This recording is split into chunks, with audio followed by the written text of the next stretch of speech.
തെരഞ്ഞെടുപ്പിന് മുമ്പ് ഇപ്പം വിജയത്തിൻ്റെ കണക്ക് പറഞ്ഞ് ഇനിയുള്ള സാധ്യതകൾ പറഞ്ഞു. പാർട്ടിയിലെ പിന്നെ പടലപ്പിണക്കം, ഫാക്ഷനലിസം, ഗ്രൂപ്പിസം, അപ്പോൾ അടുത്ത തവണയും താഴേക്കാണ് എന്നൊക്കെയുള്ള വിലയിരുത്തൽ നിരീക്ഷണങ്ങളിലൊക്കെ ഉണ്ടായിരുന്നു. നോക്കൂ, ശരിയായി നിരീക്ഷിക്കുന്നവർ കാണേണ്ടത് എന്തായിരുന്നു? എല്ലാവരും ഒന്നിച്ചും പോകുന്നു, നല്ല സ്ഥാനാർത്ഥികളെ നിർത്തി, എതിരാളികൾ പോലും പറഞ്ഞു. പക്ഷേ നിരീക്ഷകന്മാർ പറഞ്ഞു കപ്പിത്താൻ തന്നെ തുളയുണ്ടാകുന്നു, ഒരു ബോട്ടിൽ നാം യാത്ര ചെയ്യുകയാണ്, ആ ബോട്ടിനെ മുക്കുകയാണ് ആര് ഇത് നയിക്കുന്ന ആൾ. ഈ തരത്തിലുള്ള പ്രചാരണങ്ങൾ നടത്തിയിട്ട് ഇതിലൊരു നമ്മൾ കാണാത്ത ഒരു കാര്യമുണ്ട്. അതായത് നമ്മുടെ കൂടെ നിൽക്കുന്ന ആളുകളെ എപ്പോഴും അവരെ ആ ഒരു സോഷ്യൽ മീഡിയ അടക്കം മുതൽ അവരെ കൂടെ നിർത്താൻ വേണ്ടി മോദി നല്ലത്.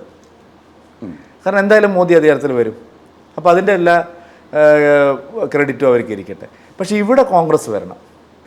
ചില ആളുകൾ പഞ്ചതന്ത്രത്തെക്കുറിച്ചൊക്കെ പറയുന്നുണ്ട്. ഞാൻ പറയുന്നത് ചാണക്യനീതിയാണ് പ്രധാനം. ഇപ്പോൾ പുറമേ നിന്ന് വരുന്നവർ നമുക്ക് ഇപ്പോൾ എന്തെല്ലാം ആരോപണങ്ങൾ വന്നു. സുരേഷ് ഗോപിയെ കൽക്കത്തയിലേക്ക് നാട് കടത്തി. നോക്കൂ, എനിക്ക് നേരിടേണ്ടി വന്ന ആരോപണങ്ങൾ എന്ന് പറഞ്ഞാൽ ചെറുതല്ല. പാർലമെൻ്ററി ബോർഡ് തീരുമാനിക്കുന്നതിന് മുമ്പ് തന്നെ ഈ ആരോപണങ്ങൾ വന്നപ്പോൾ തന്നെ ഞാൻ പറഞ്ഞു, ആര് വിചാരിച്ചാലും ശക്തൻ്റെ നാട്ടിൽ നിന്ന് സുരേഷ് ഗോപിയെ മാറ്റാൻ കഴിയില്ല.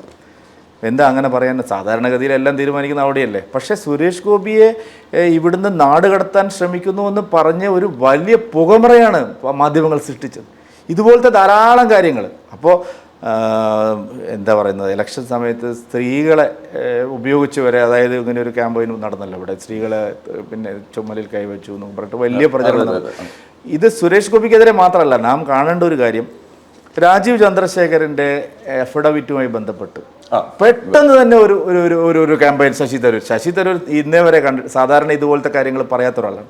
പക്ഷേ ശശി തരൂരും കോൺഗ്രസും ഇവിടുത്തെ മാധ്യമങ്ങളെല്ലാം ചേർന്ന് രാജീവ് ചന്ദ്രശേഖരൻ്റെ അഫിഡവിറ്റ് ഭയങ്കര പ്രശ്നം. സത്യത്തിൽ ഇത്രയും ട്രാൻസ്പെറൻ്റ് ആയിട്ട് പൊതുജീവിതം നടത്തുന്ന ഒരു ബിസിനസ്സുകാരൻ ആയിട്ടുള്ള ഒരു പൊതുപ്രവർത്തകർ ഇത്രയും അദ്ദേഹത്തിൻ്റെ ജീവിതത്തിൽ ഇന്നേ വരെ നോക്കിയാൽ.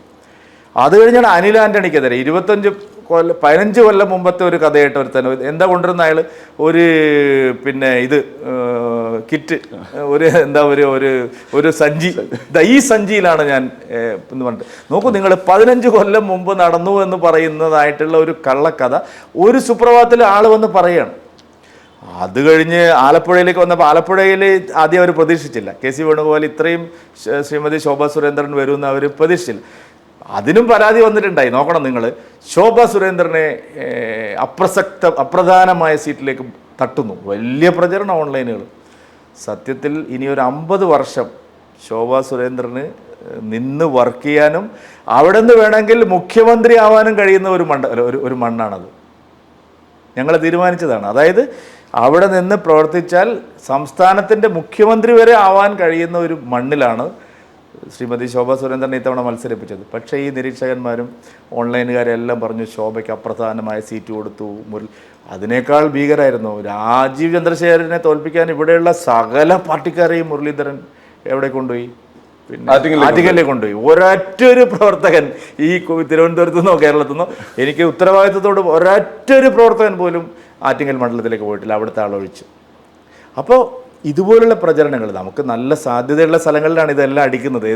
ആരാണ് അടിക്കുന്നത്? ഇങ്ങനെയുള്ള ആൾക്കാരാണ് അടിക്കുന്നത്. രണ്ടാമത്തെ കാര്യം എന്താണ്, ഇവരെയൊക്കെ ഞാൻ തോൽപ്പിക്കുമെന്ന് വിചാരിച്ചിട്ടാണ് എന്നെ കേന്ദ്ര നേതൃത്വം വയനാട്ടിലേക്ക് തട്ടിയിരിക്കുന്നത്.